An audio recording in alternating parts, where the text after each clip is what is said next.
미국의 연방준비은행 FRB는 흔히 연준이라고 짧게 부른다. 미국의 중앙은행을 정부기관으로 잘못 알고 있는 경우가 많은데 미국 중앙은행 페더럴 리저브 뱅크는 미국 정부를 고객으로 하는 몇몇 이익 집단이 결합한 민간기구다. 이 기구는 유대인의 주도하에 만들어졌다.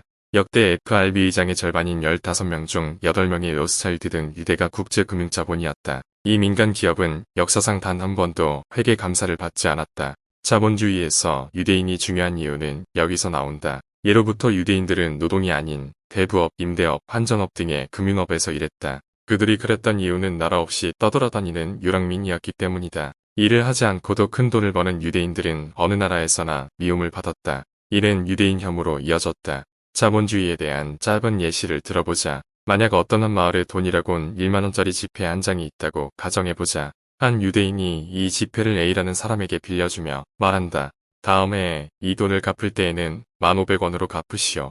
빌려준 돈에 대한 이자 500원을 요구하는 것이다. 돈을 빌려받은 A의 입장에서는 죽었다가 깨어나도 1,500원을 갚을 방법이 없다. 이유는 그 마을에는 1만원밖에 존재하지 않기 때문이다. 최초 돈을 빌려준 이가 1,500원을 받는 방법이 하나 있다. 500원이라는 금액을 마을에 새롭게 만들어 누군가에게 빌려주면 된다. 이렇게 새로운 화폐를 생산해야 하는 필연이 생긴다. 화폐를 더 생산하여 유통해야만 A는 1,500원을 갚을 수 있다. 마을에는 화폐가 더 많이 유통된다. 화폐가 많아지니 화폐의 가치가 떨어진다.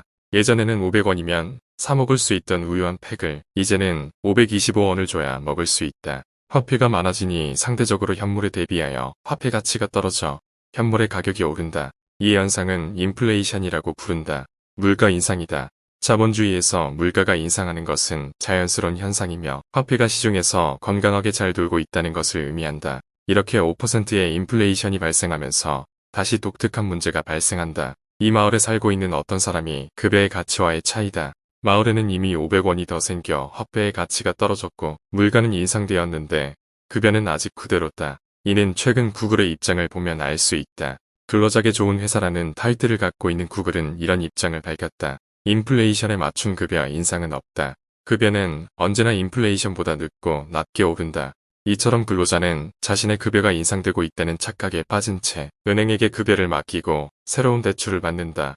은행은 저축받은 돈을 이용해 또 다른 대출을 허가해준다. 물론 여기에는 이자가 발생하고 이로 인해 다시 인플레이션은 발생할 예정이다. 세상에 아직 존재하지 않는 돈을 대출받은 이는 열심히 일하고 은행에도 돈을 돌려준다. 은행은 누군가로부터 100원의 저축 형태의 돈을 받고 이 중 90%를 다른 누군가에게 빌려준다. 은행은 10원을 가지고 있고 90원을 빌려주면서 100원을 갚으라고 요구한다. 이런 요구가 10명이 있다면 은행에는 잔고가 100원이 된다. 이로써 은행은 다시 한 명에게 이 돈을 빌려줄 수 있다. 은행은 수익을 발생시키며 존재하지 않는 돈 100원을 누군가에게 빌려주는 셈이다. 이렇게 존재하지 않는 돈의 형태가 생겨나면서 신용이라는 존재가 생긴다. 세상에 없는 돈이 유통되는 것이다. 기본적으로 자본주의는 이렇게 흘러간다.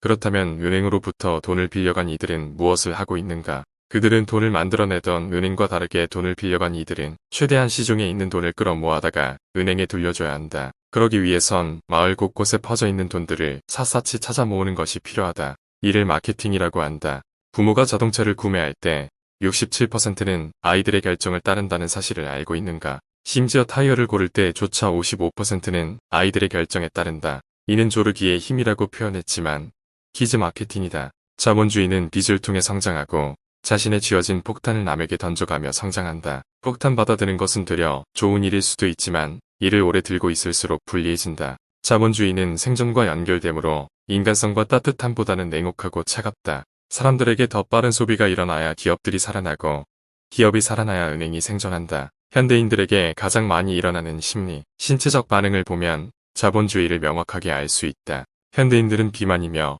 선택장애를 갖고 있고 허영심에 따르며 유행에 민감하다. 심지어 그들이 우울할수록 소비는 진작됨으로 우울해진다. 구조적으로 어쩔 수 없이 발생하는 것들은 말 그대로 어쩔 수가 없다. 매년 정부는 물가를 잡겠다라는 표현을 사용하지만 이는 구조상 있을 수도 없고 있어서도 안 된다. 사람들에게 다이어트를 요구하지만 세계에서 먹고 마시는 것에 대한 생산과 판매의 구조상 굶는다라는 것도 있을 수 없다. 사람들은 필요하지 않은 물건을 구매하며 잉여 생산물은 때늦은 사람에게 지어진다. 어떻게든 재고를 털어내야 하는 생산자의 폭탄이 소비자의 손으로 던져지는 것이다. 이처럼 세상에 없는 돈을 갚기 위해 고군분투하지만 다시 소비하는 순환을 돌아가며 우리는 살아가고 있다.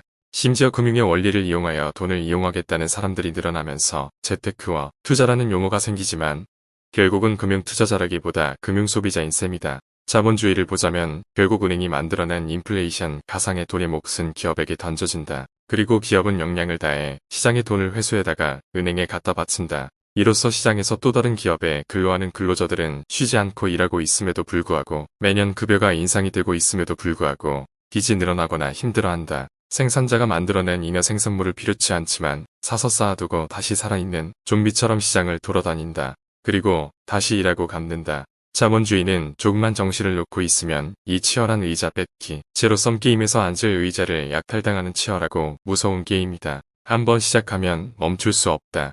터지기 직전에 폭탄을 서로 불려가며 누가 그 마지막에 우물을 받아들일지를 결정한다. 이로써 나의 주체적인 삶의 이유가 다시 또 쉽게 설명됐다. 책은 쉽고 가볍다. 기존의 경제를 좋아하는 사람이 읽기는 가볍고 이제 공부하는 사람들에게는 쉽게 이해할 수 있을 것이다.